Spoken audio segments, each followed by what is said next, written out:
Ni mambo yanayoshangaza sana, ni mambo yanayoshangaza sana.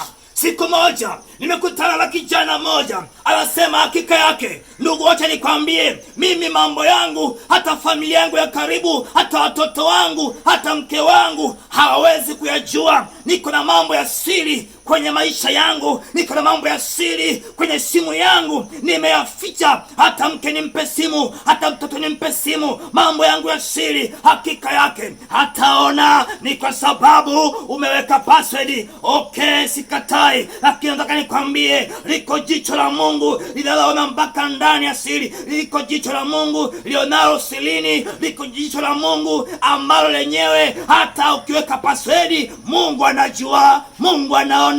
Wacha nikwambie, unasema umefanya siri, umeingia kwenye nyumba za wageni. Ndio, sikatai, familia haijakuona.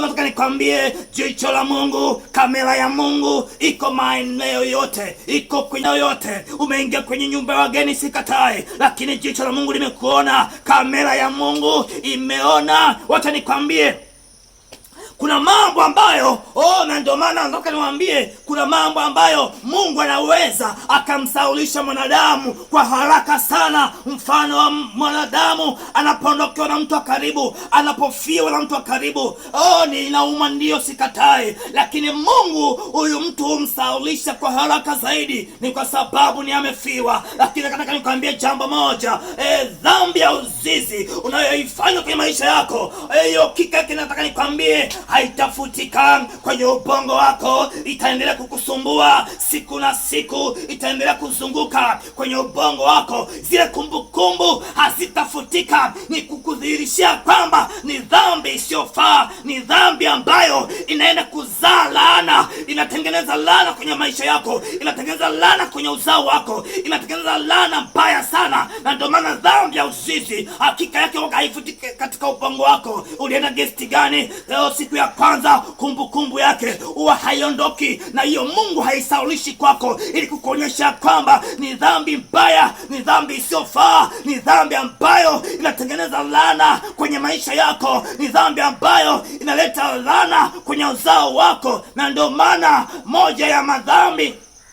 na ndio maana dhambi ya uzinzi Mungu haifuti kwenye ubongo wako, ili kukukumbusha ya kwamba jambo lolifanya si halifai, ni baya, ni laana. Ikibidi anguka magotini, umrudie Mungu kwa machozi, kwa manunguniko, kwa kuumia, kwa kujutia, ili utubu hiyo dhambi, kwa sababu ni dhambi isiyofaa, ni dhambi ambayo inaleta laana kwenye maisha yako, ni dhambi ambayo hakika yake ni kwamba unatengeneza spiriti ambayo ni baya, inakamata familia yako, inakamata uzao wako, inakamata mabinti wako, inakamata vijana wako, inakamata kwenye masomo yao, inakamata kwenye afya zao, inakamata kwenye vizazi vyao, inakamata kwenye uchumi wao, inakamata kwenye maisha yao.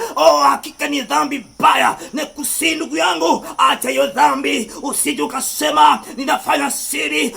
Hakika ya kwamba nataka nikwambie, Mungu anaona. Ukasema ndugu anioni, mke anioni, familia hainioni, watoto hawanioni. Ndio, okay, sikatai, lakini jicho la Mungu linaona, jicho la Mungu linaona. Biblia inasema Mungu hajawahi kulala, hajawahi kusinzia. Hakika yake ni kwamba anaona nyakati zote, yote unayotenda katika uso dunia anajua na anaona. Acha dhambi ya uzinzi ndugu yangu, si nzuri, inatengeneza kitu kibaya katika maisha yako.